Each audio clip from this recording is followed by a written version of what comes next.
Last class में मैंने current electricity के प्रैक्टिस क्वेश्चंस आपको कराए थे।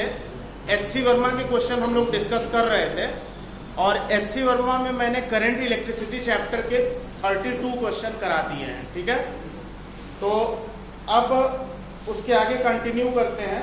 क्वेश्चन नंबर 33 है एचसीबी का। क्वेश्चन इस तरह से है बेटा,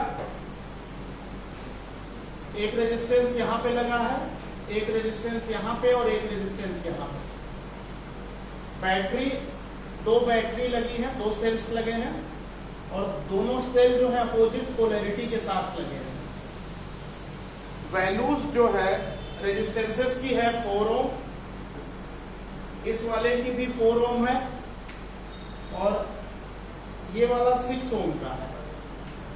बैटरी का ईएमएफ दे रखा है 4 वोल्ट और 2 वोल्ट। यहां पे एक वायर कनेक्टेड है, इस तरह से एक प्लेन वायर ऐसे कनेक्टेड है। सर्किट बना के क्वेश्चन लिखिए।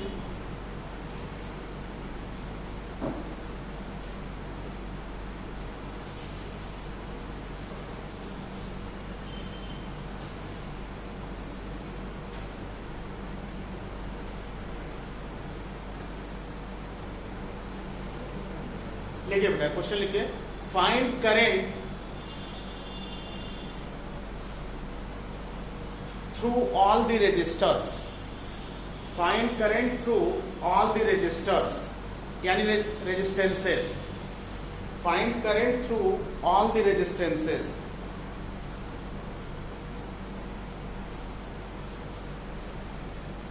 निकालो बेटा, फटाफट करिए, फास्ट कैलकुलेशन के साथ करिए।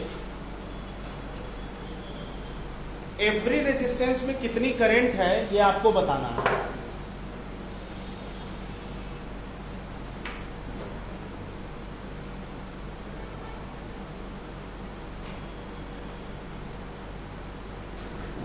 ये वाला वायर है, इसका क्या नाम है?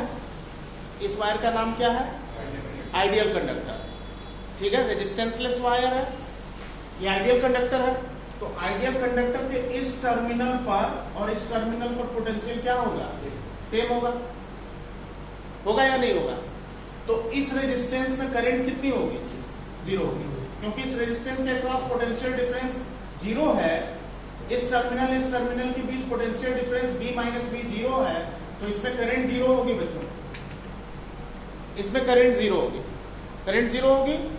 तो पहला आंसर तो आ गया, current in 4 ohm this is 0, current in 4 ohm this is 0। Clear? अच्छा, मैंने आपको बताया था कि अगर इसमें करंट 0 है तो इसको हम सर्किट से क्या कर देंगे? रिमूव कर देंगे, हटा देंगे। ये बात पहले भी बता चुका हूं मैं। ठीक है, अब एक बात बताओ बच्चों, अगर ये करंट आई है, अब सर्किट रिड्यूस हो गई इस फॉर्म में, ये ब्रांच हट गई, सर्किट इस फॉर्म में, तो आई की वैल्यू कितनी है? What is the value of I? अब इस सर्किट में करंट कितनी है ये आपको बताना है। Total EMF upon total resistance, current होगी total EMF upon total resistance.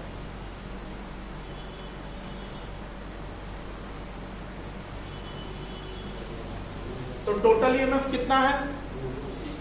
देखो, ये वाला जो सेल है वो करंट इधर दे रहा है और ये वाला इधर दे रहा है। तो मैंने आपको बताया था टोटल ईएमएफ, टोटल ईएमएफ कितना है बच्चों? 4 minus 2, very good, divided by total resistance 4 plus 6 कितना आया? 2/10 यानी 0.2 एम्पीयर। ये आंसर है। इन दोनों रेजिस्टेंस में करंट 0.2 एम्पीयर है। R1 R2 R3 मान लें, R1 यहाँ R2 यहाँ R3 मान लें, तो R1 और R3 में करंट कितना है? 0.2 एम्पीयर और R2 में करंट कितनी है? 0। क्लियर? ये हो गया। नेक्स्ट क्वेश्चन है, नेक्स्ट क्वेश्चन है बेटा इस तरह से है। देखिए क्वेश्चन नंबर 34, क्वेश्चन नंबर 34,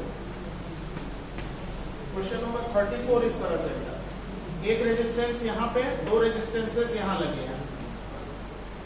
ये टर्मिनल ए है, ये टर्मिनल बी है और ये टर्मिनल सी है, ये टर्मिनल सी है। रेजिस्टेंसेस हैं 10 ओम, 20 ओम, 30 ओम। 10 ओम, 20 ओम, 30 ओम। सर्किट बनाओ बच्चों, क्वेश्चन लिखो।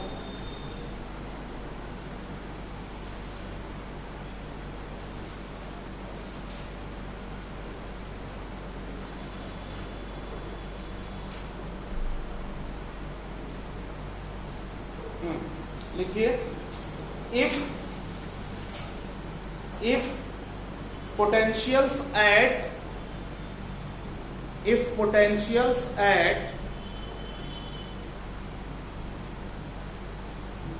points A, B and C, points capital A, capital B and capital C are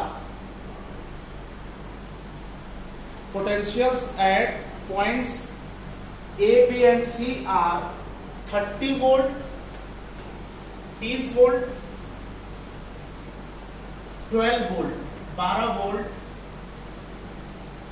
and 2 volt, 2 volt. Find current through the resistances. Find current through the resistances.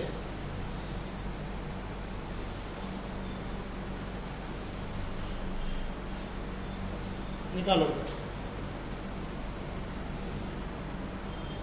यहां potential 30 volt है, यहां 12 volt है, यहां पे 2 volt है, तो इसमें कितनी कितनी करंट है?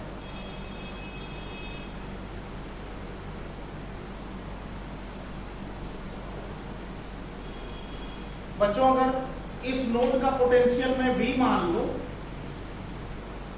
इस नोड का पोटेंशियल अगर V मान लूं, इस ब्रांच में करंट नोड की तरफ I1 ले लेता हूं, इस ब्रांच में करंट I2 ले लेता हूं और इस ब्रांच में करंट I3 ले लेता हूं, तो इस नोड का इक्वेशन क्या बनेगा? इस नोड का इक्वेशन बनेगा I1 plus I2 plus I3 is equal to 0। ठीक, और I1 है कितना? Potential difference upon resistance. Potential difference ये टर्मिनल 30 पे, ये टर्मिनल V पे, तो 30 minus V, 30 minus V upon 10 plus I2 12 minus V upon 20, 12 minus V upon 20 plus इसके क्रॉस कितना पीडी है? 2 minus V upon 30, 2 minus V upon 30 is equal to 0। इससे V की वैल्यू आप निकाल लीजिए, कितना आएगा?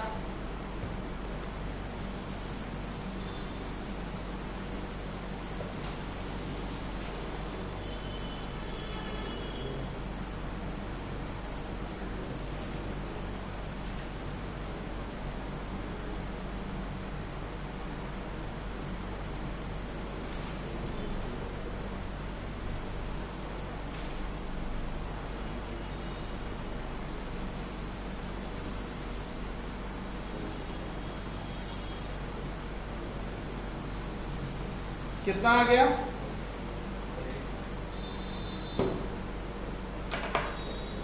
पोटेंशियल V का, नोड का पोटेंशियल कितना आ गया भाई? एलसीएम 60 हो गया ना? एलसीएम कितना हो गया? 60 हो गया। इससे V की वैल्यू कितनी आ रही है?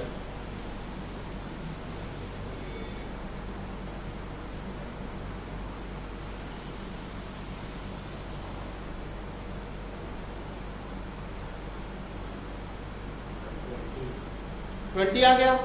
V कितना आया? 20। बेटा कैलकुलेशन फास्ट रखिए आप लोग, इतना ज्यादा क्वेश्चन प्रैक्टिस करिए कि कैलकुलेशन फास्ट हो जाए, वही पे करेगा हमेशा।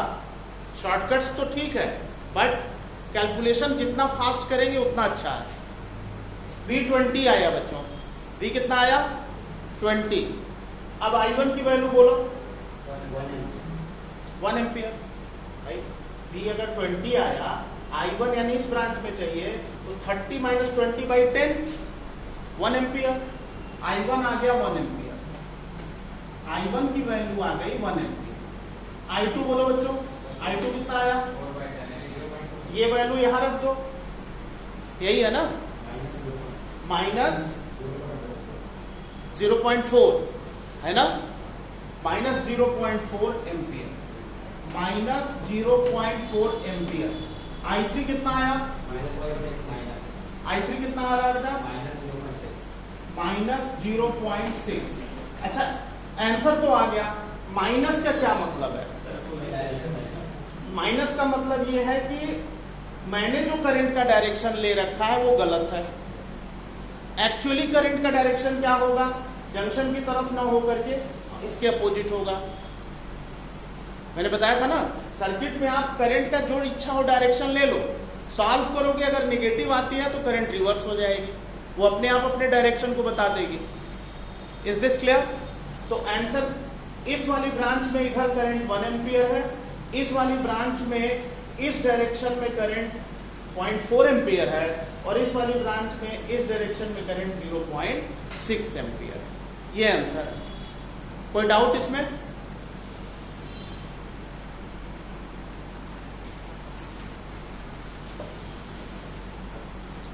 नेक्स्ट लिखो बच्चों, ये वाला कर लीजिएगा, दिक्कत होगी तो पूछिएगा। क्वेश्चन नंबर 30 बहुत इजी है। क्वेश्चन नंबर 30 नहीं, ये कौन सा था? क्वेश्चन नंबर 34 था ना। क्वेश्चन नंबर 35 आप कर लीजिएगा, कोई दिक्कत नहीं है इसमें। अगर दिक्कत होगी तो पूछिएगा, होमवर्क है आपका। 36 लेते हैं बच्चों, 36, क्वेश्चन नंबर 36। देखिए सर्किट इस तरह से है, सर्किट इस तरह से है 36 में। क्वेश्चन नंबर 36, यहाँ पे एक सेल लगा है और यहाँ रेजिस्टेंस लगा है, यहाँ एक रेजिस्टेंस है, यहाँ पे एक सेल और एक रेजिस्टेंस है। इसमें E1 × R1 R2 दिया है, मैं कुछ वैल्यू ले लेता हूँ। 2 वोल्ट, 4 वोल्ट या 2 वोल्ट, 1 वोल्ट, 1 ओम, 1 ओम, 1। ठीक है, आपको करंट इन ईच रेजिस्टेंस बताना है। Find current in each resistance, find current in each resistance. निकालो।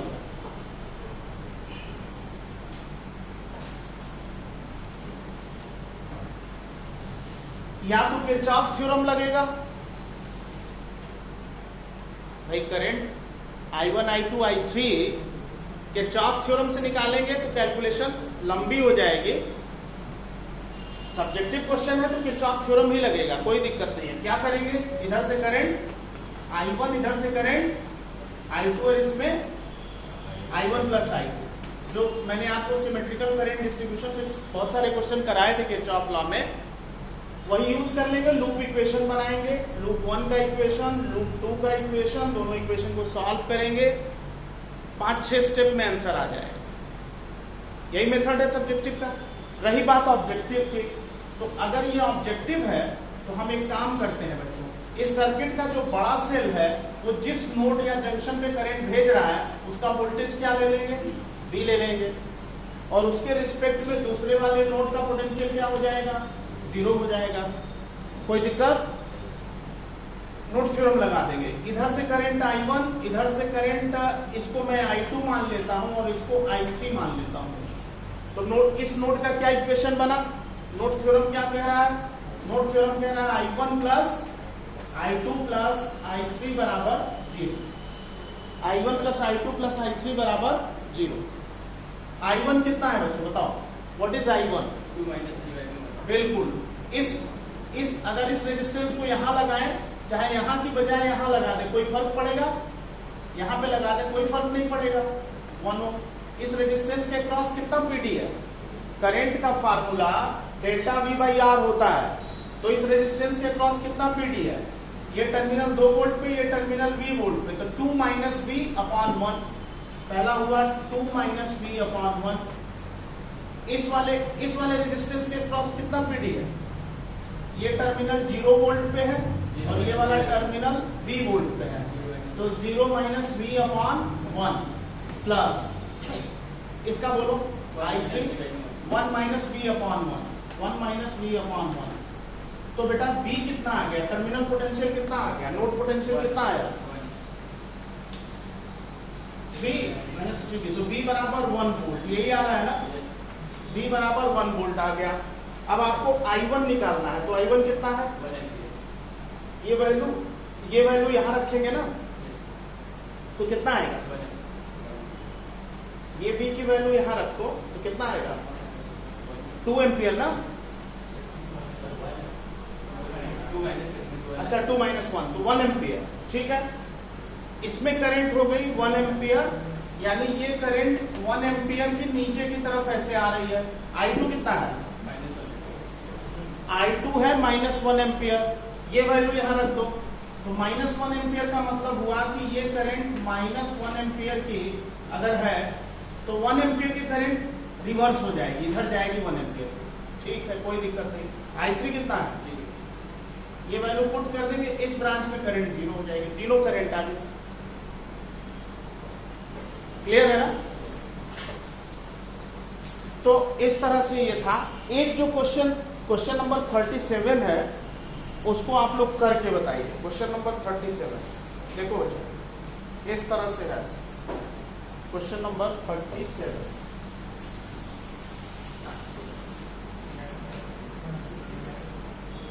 क्वेश्चन नंबर 37 देखो बेटा, सर्किट इस तरह से है,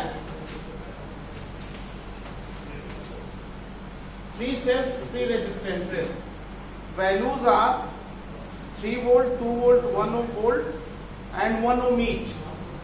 3 volt, 2 volt, 1 volt, हर रेजिस्टेंस 1 ohm का है। क्वेश्चन है find current in each resistance, निकालो find current in each resistance.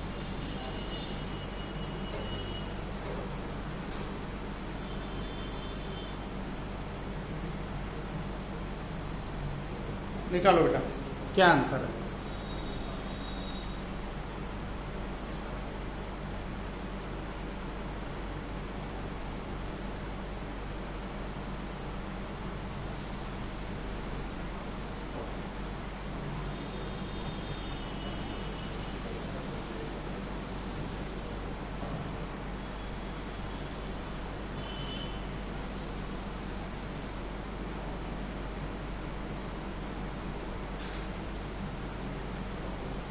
कितना आ गया, हाँ निकालो। Sir I1 1 ampere, I2 0 ampere, I3 -1। सबका आ गया।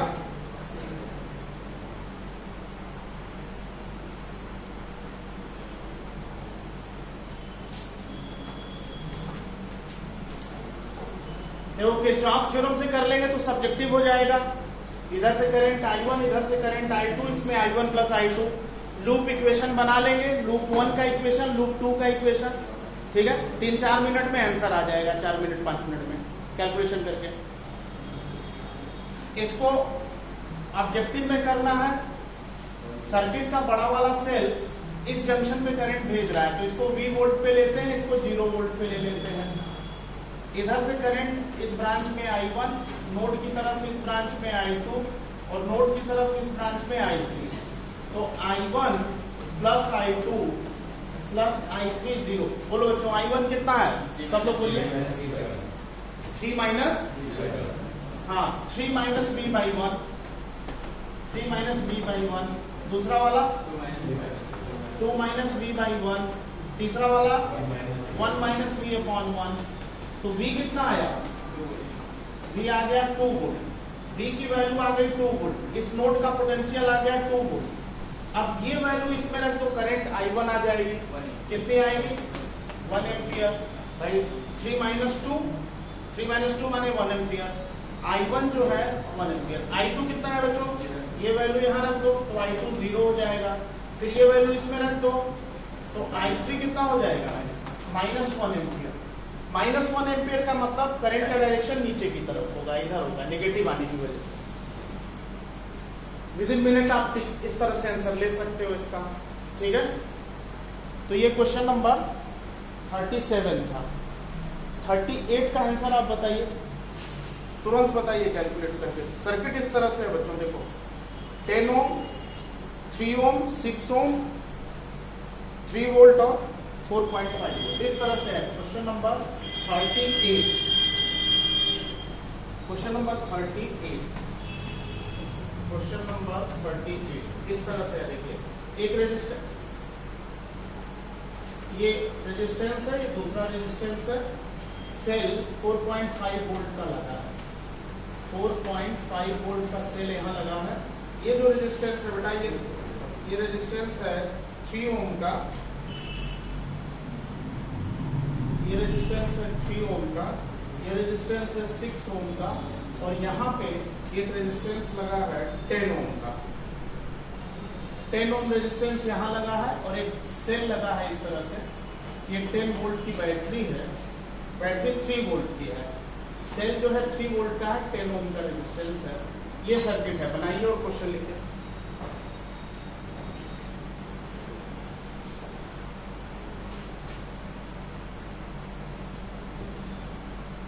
लिखो बेटा, क्वेश्चन लिखिए। Find current in each resistance, find current in each resistance. लिख लो।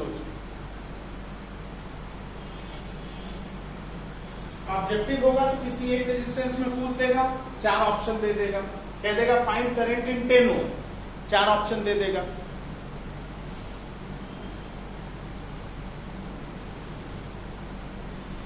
सब्जेक्टिव अप्रोच के किरचॉफ लॉ, ऑब्जेक्टिव मेथड से करना है तो नोड थ्योरम लगा देंगे।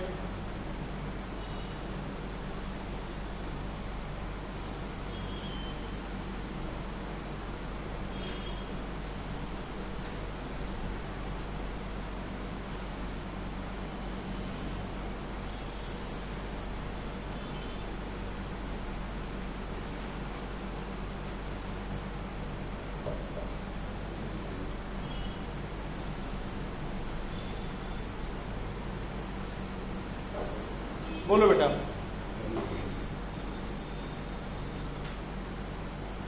इसमें बी वोल्ट पे कौन सा जंक्शन होगा? एक जंक्शन देखो ये है, एक जंक्शन ये है, 2 ही जंक्शन है सर्किट में। वी वोल्ट पे कौन सा जंक्शन होगा? इस सर्किट का बड़ा वाला सेल जिस पे भेजेगा, किस पे भेज रहा? इस वाले जंक्शन पे भेज रहा है, तो इसको V, इसको 0 वोल्ट पे ले लो। इधर से करंट ले लो बेटा I1, इधर से करंट ले लो I2, और इधर से करंट ले लो I3। I1, I2, I3 आ जाएगा। नोड पोटेंशियल निकाल लो पहले।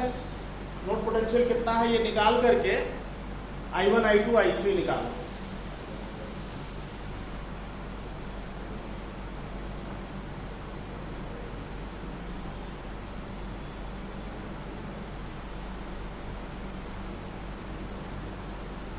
नोट इक्वेशन क्या बनेगा इसका? नोट इक्वेशन क्या बनेगा? I1 plus I2 plus I3 is equal to 0। I1